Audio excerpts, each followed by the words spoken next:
everyone. I'm here doing my first Black History Month program here in the public school, and it's the music of the Civil Rights Movement. And I'm so excited. I was so nervous. Oh my gosh. But actually I was nervous, but it just felt familiar, like I was in class, but with 100 children instead.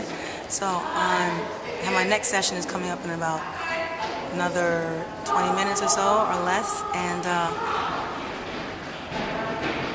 I think I'm gonna be a lot better than the first time. So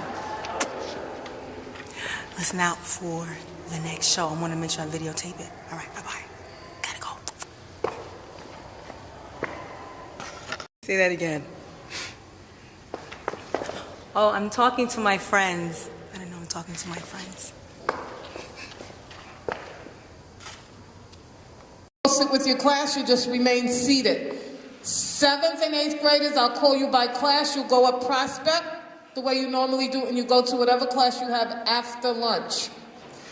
I'm going to introduce you to a woman named Ruby Collins. I just met her. She called and asked could she come to the school to share with you some initiatives that she's doing regarding the civil rights movement, and I thought it was a great idea. I hope that most of you did the homework assignment and had some very, rich conversations with your parents or guardians or whoever's in charge of you, because this was a life-changing era in the history of the world. Okay? And if you don't know your history, you're bound to repeat it. And I see some not so nice things happening in Brooklyn, happening in Crown Heights, happening in this school that tells me that you don't know your history. You need to learn your history. Some of you are not feeling very good about your thing. I hope you project properly. I hope you show that you did the assignment. And I want you to give her a nice big round of applause for volunteering to come to our school. Thank you, Ms. Rodriguez. And thank you, boys and girls, for having me. I'm really excited. I'm happy to be here. I'm just going to give you a little bit about my background. I was a police officer for about 11 years.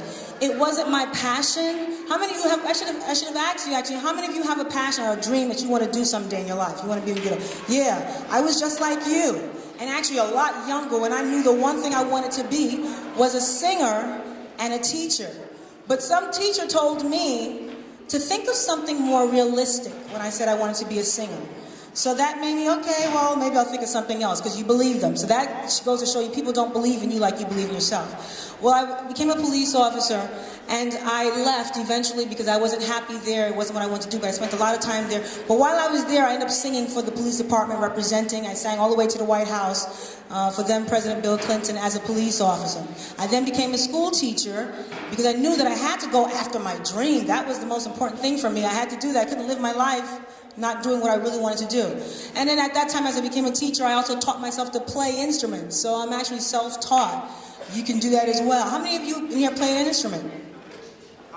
Please, start looking into playing instruments. It can change your life. Well, when I did that, and having experience with being a teacher and things like that, I said, as I was doing these functions, I'm a singer, so I go around, I travel, and I sing various songs, and I said this would be a great idea to bring into the schools and put together the music of the Civil Rights Movement, because there's so much great music.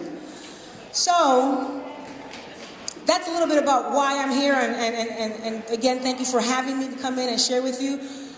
On that note, I want to start by sharing with you the music of the Civil Rights Movement.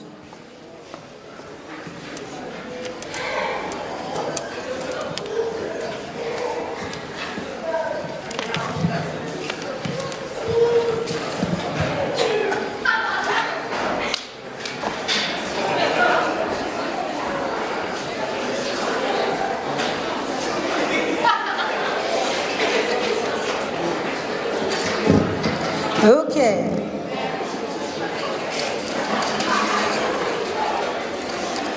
All right. How many of you, how many of you have discussed or talked about the civil rights the civil rights period, the civil rights movement? Know anything about it? You ever heard of Emmett Till? Yeah, the Freedom Riders on the bus. You have YouTube. It's a great place to go and look up a lot of things that took place, and it lets you know where you've been, and why we're all here together, and how things have changed. But there's still a lot to go. There's still a long way to go. The music of the Civil Rights Movement became important because it's an American story. It's not just a black story. It's a human story. There were whites who died. There were whites who participated and helped and believed in the march, just like we did, and believed that we should, as African Americans, have that equal right. So it's not just about a black story or black music. It's about a human interest story. Where did the music of the civil rights come from? It came from Negro spirituals. What are Negro spirituals?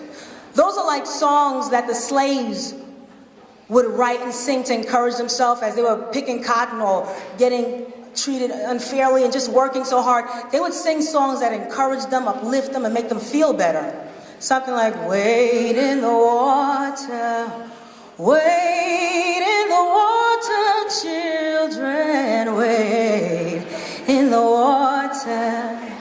God's gonna trouble the water. There's an interesting story behind the reason why they wrote those songs. And during the civil rights movement, when the blacks were not allowed to swim in the swimming pools with the white children, they would sing those songs. They're like, that's okay, wade in the water. So they would sing these songs to encourage them and make them feel better about what was going to happen.